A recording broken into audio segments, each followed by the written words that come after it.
Hey, what is going on, ladies and gentlemen? My name is Quarbit, and if you're here, chances are that you've bought CK3 and more than likely completed the tutorial. This is one of those times we get to praise the team for their amazing work on making a basic tutorial. It's probably one of the most solid Paradox tutorials out there to date, and it helped teach a total CK noob like myself where to start.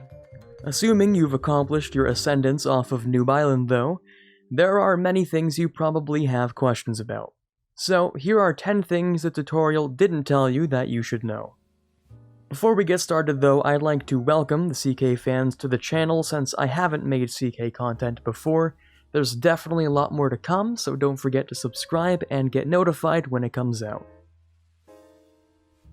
Number 1, you're probably going to be partitioning your land for a very, very long time. Well, depending on the start date you chose, of course.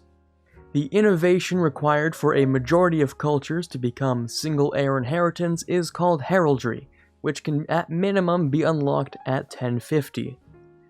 Now, if you're playing in 1066, you have the chance to be close to this already depending on your culture. You can get house seniority this way, which is an okay start at single heir inheritance. However, if you're looking for primogeniture or ultimogeniture, then you're looking at another 150 years before that's available. However, there is something of a sort of way to bypass the multiple heir inheritance. Many cultures have a male preference which bars daughters from inheriting if there are living sons. It's not hard to imagine then that you can simply decide to disinherit those extra useless sons to make sure that only one ends up inheriting everything. Number 2, pagan religions have to be reformed as you move forward. If you're playing as a ruler with a pagan religion, you're going to notice a few debuffs from having said unreformed religion. Your counties are going to be much harder to convert to your faith, and you can't change your government form until you reform it. Now, this is where things get a little more complicated. To reform your religion is not exactly the simplest of tasks. Firstly, you're going to need a ton of piety to do so. Generally, between 2,000 and 4,000 is the ballpark you'll be playing in. On top of that, you're going to need to own 3 holy sites for your religion, so you'll have to conquer a bunch of stuff too. My personal recommendation is to use the first tip to keep the realm united while you conquer the land you need. Afterwards, focus one of your characters on the Theologian lifestyle. Getting the Prophet perk will cut reforming costs by 50%, making it much cheaper. When reforming, you're going to notice that you can pick some new tenets and doctrines, some of which will increase your total cost for reforming, some of which might decrease your cost of reforming, it depends, but just keep in mind you're going to have to swap your tenets, so having a little bit of extra piety is not a bad idea. On that same page, if you really want to though, you can turn pretty much any pagan religion into the same sort of organized religion as Catholicism, so in simpler terms you can make Norse Pope, which I find really cool actually. I mean, the whole religion system's a lot of fun, so I do suggest you go and check out everything you can do with it. Number 3, adopting feudalism as a tribe. Honestly, this is by far one of the most important things to learn when playing in a good portion of the map. Without adopting feudalism, you are unable to change government reforms, and worse than that, you won't progress in any innovations past the tribal stage. For tribes in 1066, this is a major disadvantage. There are a few ways to get past this though. First of all, there is the very simple route, which is simply becoming a vassal or a subject under someone who is not feudal and has a high enough crown authority to convert you to feudal if you so choose to do so. It's by far much easier than the manual way of doing things. But what would we be here for if we weren't gonna have a challenge? So there are a few different ways to make this easier on yourself. First of all, you can convert yourself to an organized religion, which will allow you to get past the first problem. I recommend this in 1066, since you will have more limited time to reform your pagan religion, and so you can save yourself a ton of time by just flipping to, I don't know, Catholicism or something that happens to be organized. Next, you're going to have to spend a few years increasing your tribal authority to the maximum. I recommend you wait for this at the very end of your whole journey here, because 20 years is it's not really gonna be the longest of times you're waiting for. Then your prestige level has to be at least distinguished, and your capital has to be a minimum of 5 development. Developing your capital can take a while, so I recommend setting your steward to the task whenever you can. Finally comes by far the most tedious part. If you're playing from 867, you're going to feel this one for a long time. You have to have all of the tribal innovations before you can become feudal. In my game as the Empire of Guinea, 130 years after the start, I still have 2.5 innovations to go. Fortunately, I decided to make my character very high in learning, so it'll only take around 60 years or less to have all of that done, but yeah, it's gonna take you quite a while. I definitely recommend turning multiple characters into scholars to complete this, since the scientific perk increases the fascination progress chance. I also suggest that you convert high development counties to your culture, and that you develop those counties within your own culture to improve the speed at which you're going to get said innovations. And if you manage to get all of that done, you can finally adopt feudalism. Number 4, how educating a child actually works. Those of you who come from CK2 will find this system very familiar, but a little bit harder to find. If you're like me, you might not have even noticed for an entire 50 hours into the game how this thing actually works. You can set a child to be a ward of a character. Each character, including yourself, can educate up to 2 children at a time, and once they're your ward, they will automatically have an education focus. But of the 5 types, 1 is chosen based off the trait that the child has. If you go to this menu, you'll notice that it actually does exist, and you can decide to change it once. Only once though, depending on how you want that character to grow up.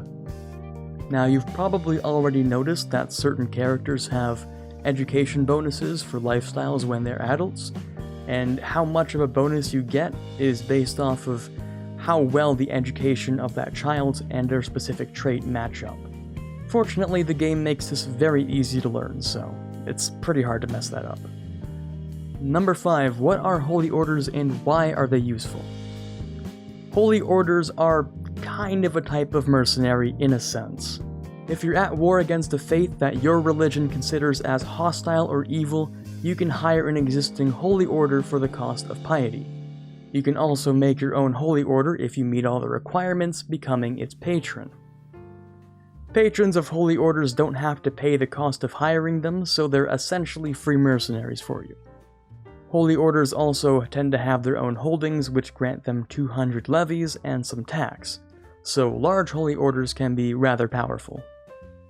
Number 6, what is the point of founding a university? This one's a lot of fun because you've probably noticed that hovering over any part of this decision doesn't actually tell you what it does, other than, obviously it builds a university. Universities are decision-specific buildings that provide plus 0.2 monthly splendor per month, which is roughly the equivalent of having 10 extra living members of your dynasty. They also give you plus 5% lifestyle skill speed and plus 1 learning per level of fame. To be honest, I'm not sure how many universities you're allowed to build, but I imagine there has to be some sort of a cap on this. If you had 20, then you would essentially be able to double the rate at which you acquire lifestyle skills. And not to mention the fact that that might give you also plus 20 learning per level of fame, which obviously can't be right. I don't think that's right at all. So there's probably some sort of a balance to make sure you don't have like 50 universities. Number 7, enemies can create alliances during wars. If you haven't noticed this already, you're going to get very annoyed very quickly. This is not like EU4 where alliances are pretty set in stone for wars. It's much more like Imperator Rome where the enemy side can multiply while you're still fighting them. This is particularly annoying when you're trying to get this achievement, and West Francia joins Brittany while you're fighting them. And no, I'm totally not salty at all. On the bright side, alliances are made through political marriages usually, so they can be annulled once the ruler dies. Essentially, that means you should not be afraid to sharpen your dagger to further your ambitions. Number 8, it is in your best interest to be friendly with your liege, and lieges, depending on how low you actually are. If your liege doesn't like you and they've passed any authority law, they can and probably will revoke some of your titles. In these cases, it's best to upgrade your rank and break free of that liege, or to usurp their title so they no longer hold any sway over you. In the same vein, if you plan on giving more than one county away to the same vassal, try to scatter them far away from each other to make sure that they can't very easily make a duchy title. If you've been following my Let's Play so far, you're aware of the fact that kingdoms cannot hold other kingdoms as vassals, and that's the same for pretty much every single rank. So making sure that they don't become a duchy while you're a duchy kinda matters. Number 9, how elective titles can work for certain kingdoms. If you've enacted the special succession law decision and been confused when you've lost most of your land, don't worry about it. It's happened to more than just a few of us. Certain titles can have their own unique succession laws through this decision, which all happen to be elective for some reason. This makes them exempt from your regular succession law, but doesn't affect literally any title under a kingdom rank that you have. So if you want to give this one a real hard thunk, it actually just complicates your succession with almost no gain, by potentially giving your primary title away to someone who never really stood to inherit your stuff in the first place. On the bright side though, you'll always have an heir, and I guess you don't need to have children. And finally, for number 10, if you're a different culture and faith from the holdings you control, it's pretty likely that you're going to get a lot of peasant revolts. On top of that, declaring offensive wars and letting them go on for a long time is likely to make them send an ultimatum faster, since it makes your population even angrier the longer you're at war. This makes reforming faiths a little bit harder, since you usually have to conquer a lot of land.